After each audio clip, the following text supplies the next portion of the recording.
Hello and welcome to the Mindful Inquisitor. Here we discuss all things related to the science and health benefits of mindfulness meditation. I am your host, Sydney, and if this is something that interests you, please feel free to subscribe and stay tuned for further episodes. Today, I will follow up my previous discussion on the autonomic nervous system and how it relates to mindfulness meditation. More specifically, today we'll be discussing how it relates from a psychological point of view. If you missed the previous episode, I suggest you check it out to get a more in-depth understanding of this topic. In short though, for those who don't know, the autonomic nervous system is what activates our fight or flight response, or the opposite, the rest and digest response. The fight or flight response is known as the sympathetic nervous system, and the other is the parasympathetic nervous system.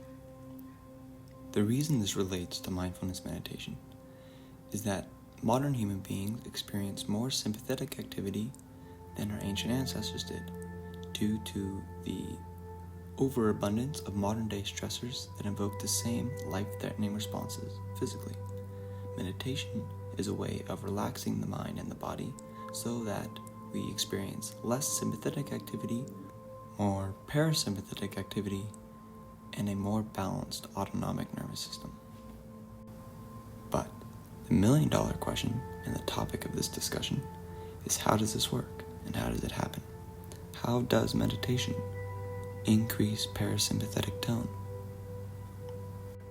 To understand this, we must first discuss the relationship between our thoughts and the physical responses we have. I will now be discussing information from a paper by Edward Watkins in 2008.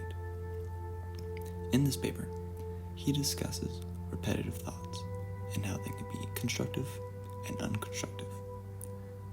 The unconstructive kind can lead to depression, anxiety, and poor physical health.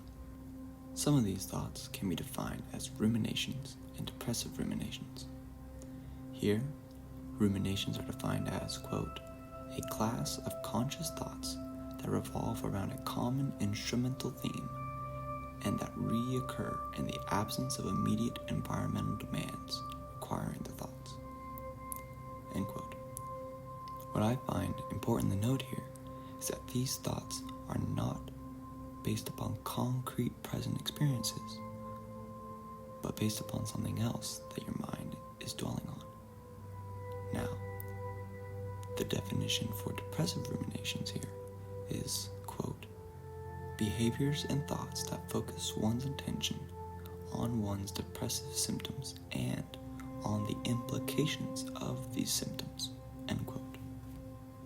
So, in short, ruminations are characterized by an abstract level of thinking about meanings and implications that lead to negative and unconstructive consequences. I find this interesting to relate back to the idea of the monkey mind that I alluded to in my How to Meditate discussion. In Eastern philosophies, the monkey mind describes a mind that is constantly looking towards the future and back to the past, swinging from thought to thought, thinking about the consequences and implications of these events, holding us back from having awareness of the present moment and what one could argue is reality. The reason I am focusing so heavily on this pattern of thought in the video where I'm supposed to be discussing the autonomic nervous system is that these thoughts are what induce the threat responses that cause sympathetic nervous system activity. Not ruminating over thoughts has been shown to decrease sympathetic activity in a paper by Van Ooyen and others from 2011. Meaning there is a direct correlation between having ruminative thoughts and causing sympathetic activity. So now, a clear connection between meditation and creating autonomic nervous system balance is clear. Meditation is the practice of focusing on the breath in order to not follow each thought that presents itself. In other words, it is a means of practicing the absence of creating ruminative thought patterns. And of course, this habit has scientific evidence to support its efficacy. study of individuals who underwent mindfulness-based stress reduction therapy, which includes body scanning, yoga, or sitting meditation for 45 minutes a day for 8 weeks, showed greater scores of mindfulness and decreased scores of rumination afterwards. This study is Deo and others from 2009. So, practicing meditation and avoiding ruminative thought patterns is a way of preventing the threat system to activate, and therefore drive down sympathetic nervous system activity and create more autonomic nervous system balance. To me, this has immense medical and philosophical implications, but that is a discussion for another time. In our next talk, I will discuss how meditation changes autonomic nervous system balance through a more physiologic point of view.